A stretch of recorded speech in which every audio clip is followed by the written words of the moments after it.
Good morning, students. I am Dr. Surendra Yadav, Department of Economics, HPS College, Madhepur, Madhubani. Students, in this video, I am going to teach you about nature of production cost.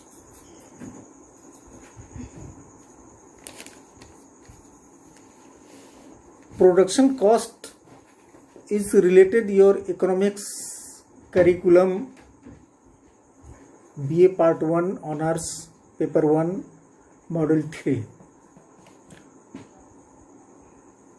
जब हम production cost की बात करते हैं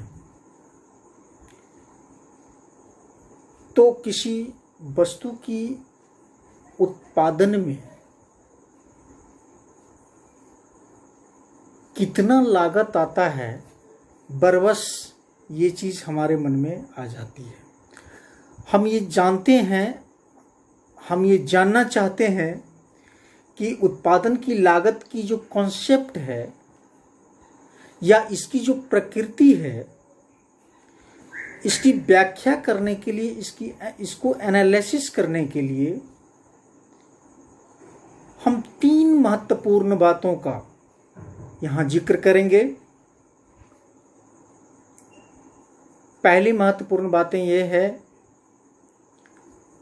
उत्पादन की धन लागत, उत्पादन की वास्तविक लागत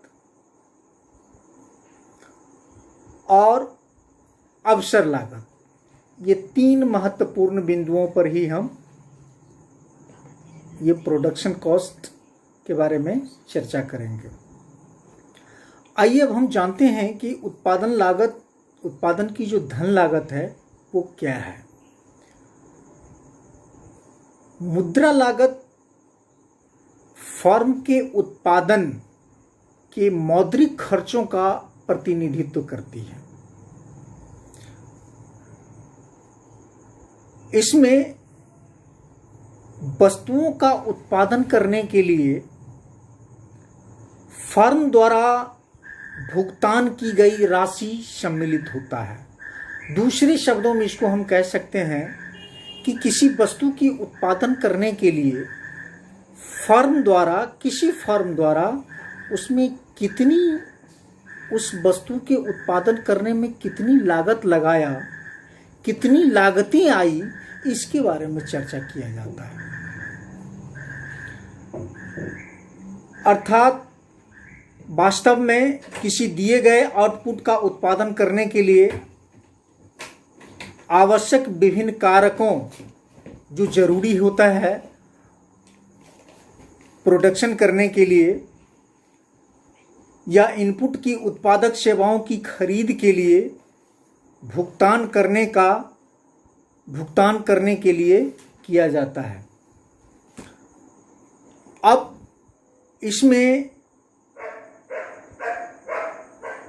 किराया, वेजेस, मजदूरी, इंटरेस्ट, भवन निर्माण, tariff, management tariff, raw materials की कॉस्ट, टैक्सेस, कारखाने की इमारत और मशीनों के कार्य करने या रखरखाव या उसके मूल्य ह्रास के शुल्क, उद्यमी के सामान्य लाभ जैसे खर्च शामिल हैं। और इसी तरह अन्य लागत भी उसमें इन्वॉल्व रहता है, सन्निहित रहता है। उत्पादन की लागत में सामान्य लाभ शामिल है क्योंकि उद्यमी की जो एंटरप्रेन्योर होता है, उद्यमी की सेवाएं अन्य कारकों या इनपुट की सेवाओं की तरह है जो किसी दिए गए आउटपुट के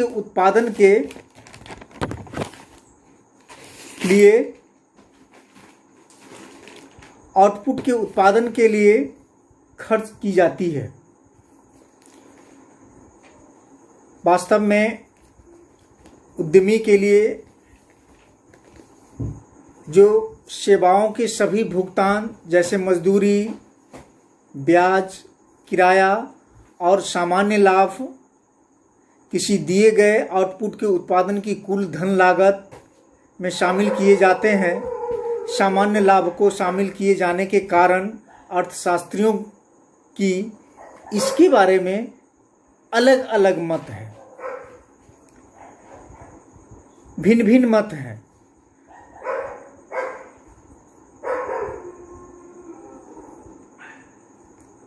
इसी में प्रोडक्शन कॉस्ट में एक और आता है expenditure and non expenditure cost.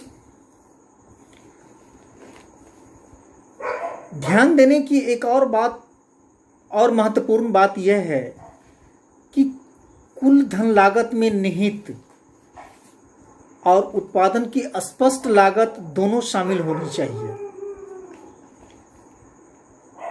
निहित लागत उन निवृत्तियों के लिए इम्प्रूव्ड वैल्यू है जो फर्म खुद का मालिक है, जिसके लिए वास्तव में कुछ भी भुगतान नहीं किया जाता है। दूसरी ओर इन्हें गैर या नॉन एक्सपेंडिचर कॉस्ट के रूप में जाना जाता है। स्पष्ट लागत दूसरी ओर फर्म द्वारा स्वामित्व वाले कारकों या इनपुट की सेवाओं के लिए दूसरे द्वारा फर्म को दिए गए उन सभी भुगतान है। दूसरे शब्दों में ये खरीदी गई सेवाओं के लिए वास्तविक प्लानिंग एक्सपेंडिचर है,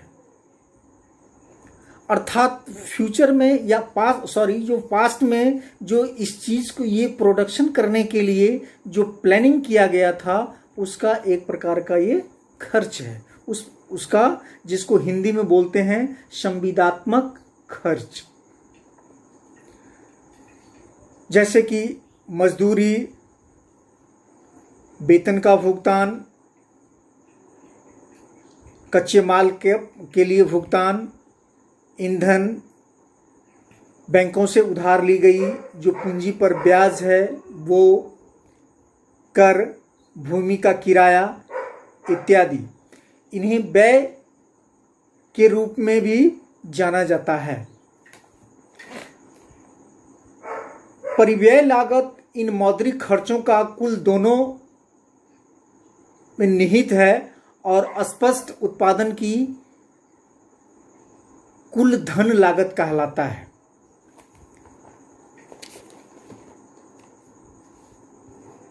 ये उत्पादन की धन लागत हुई। अब दूसरी बात जो उत्पादन की वास्तविक लागत है, इस पर हम लोग चर्चा करेंगे। उत्पादन की धन लागत को निजी व्यक्ति के दृष्टिकोण से माना जाता है, लेकिन समग्र रूप से समाज की दृष्टि से इसका बहुत कम महत्व होता है। इसीलिए हम उत्पादन की वास्तविक लागत से चिंतित होते हैं, जो लागत को दार्शनिक अवधारणा फिलोसफिकल कॉन्सेप्ट को दर्शाता है।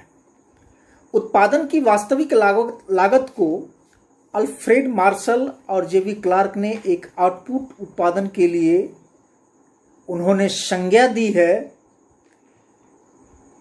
उनके कथन के अनुसार अकॉर्डिंग टू अल्फ्रेड मार्शल, दर्द, असभ्यता, संयम या प्रतीक्षा या वास्तविक मानव बलिदान की मात्रा के संदर्भ में इसको देखा है। यह वस्तुओं और सेवाओं के उत्पादन के दौरान विभिन्न कारकों द्वारा किए गए परिश्रम और बलिदान के बराबर है।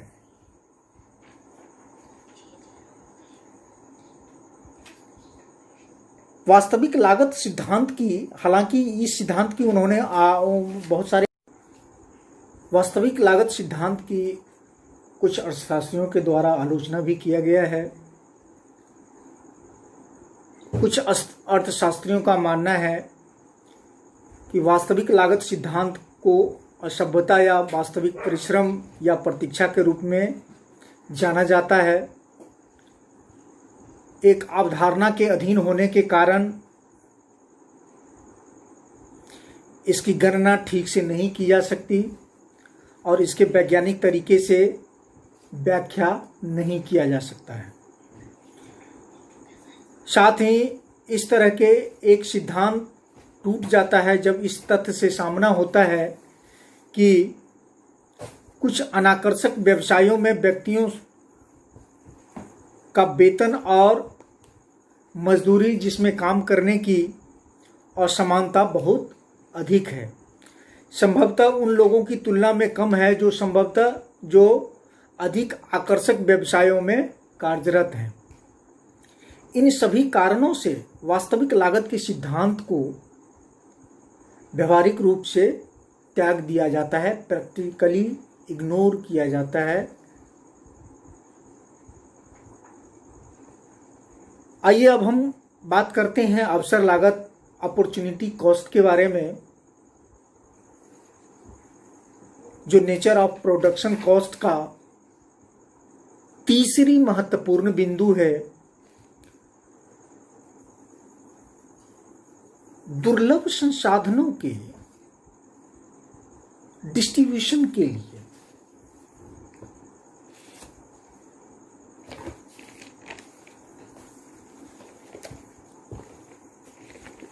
प्रासंगिक सबसे महत्वपूर्ण लागत अवधारणा अवसर लागत है, जिसमें किसी भी वस्तु की उत्पादन की लागत को भी फ्यूचर के विकल्प के रूप में या उसके संदर्भ में देखा जा सकता है। अपॉर्चुनिटी कॉस्ट की अवधारणा को ऑस्ट्रियन अर्थशास्त्रियों के काम से उत्पन्न हुई है। जिन्होंने 1871 और 1914 के बीच लिखा था और आज भी व्यापक रूप से स्वीकार किया जाता है। अपने आधुनिक रूप में यह बताता है कि किसी भी दिए गए उत्पाद X की एक इकाई की उत्पादन की समाज को लागत अगले सबसे वांछनीय उत्पाद की राशि है। Y का कहना है जिसे इनपुट की दी गई राशि से उत्पादित किया जा सकता है। उन्होंने X और Y को मान रख करके उदाहरण के लिए इन्होंने अपॉर्चुनिटी कॉस्ट को समझाया है। जब एक उत्पाद का उत्पादन किया जाता है तो इसके उत्पादन में उपयोग किए जाने वाले संसाधन वैकल्पिक वस्तुओं के उत्पादन के लिए उपलब्ध नहीं होंगे, ऐसा उनका मानना था। एक पूर्ण रोजगार की स्थिति में एक उत्पाद के उत्पादन में इसके विकल्पों का बलिदान शामिल है। अब ये बलिदान कैसे हैं? हम मान लेते हैं कि भूमि का एक भूखंड या तो 5 गांठ पटसन या कपास या 15 कुंटल धान पैदा कर सकता है। तो 5 गांठ कपास या 15 कुंटल धान या अनाज ही उसका उत्पादन है, उस भूमि के टुकड़े का उत्पादन है।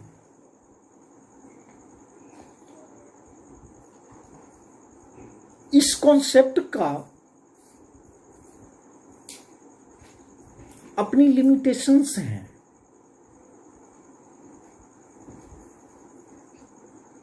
अवसर लागत की अवधारणा का एक बड़ा शामूल्य है, क्योंकि पूर्ण रोजगार की स्थिति में अवसर लागत को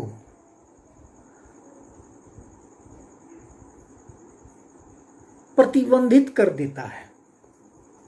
यदि पूर्ण रोजगार है तो कुछ वस्तुओं का अधिक उत्पादन केवल दूसरों के कम उत्पादन की लागत पर किया जा सकता है। तो ऐसी स्थिति में प्रत्येक की कीमत विकल्पों से को त्यागने को दर्शाती है। फिर जब कोई भी विकल्प शामिल होता है तो अवसर लागत को कुछ भी उत्पादन करने के लिए उसको प्लान्ड वे में किया जा सकता है, अर्थात नियोजित तरीके से किया जा सकता है। बेरोजगारी के समय में भी जब बेरोजगार इनपुट की अवसर लागत सामाजिक दृष्टिकोण से शून्य हो जाती है, तो इस पर बेरोजगार इनपुट को नियोजित करने के सवाल के संबंध में पसंद किया जाता है और अवसर लागत की समस्या उत्पन्न हो सकती है। लेकिन जहां कोई वास्तविक या करीबी विकल्प नहीं है, अवसर लागत बेकार हो जाती है।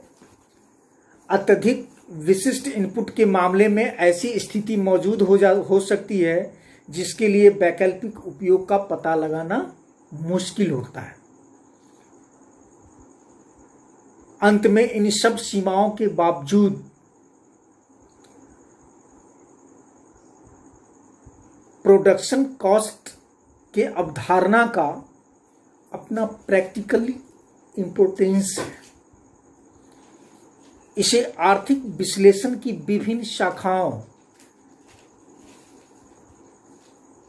Examples, production, consumption, distributions,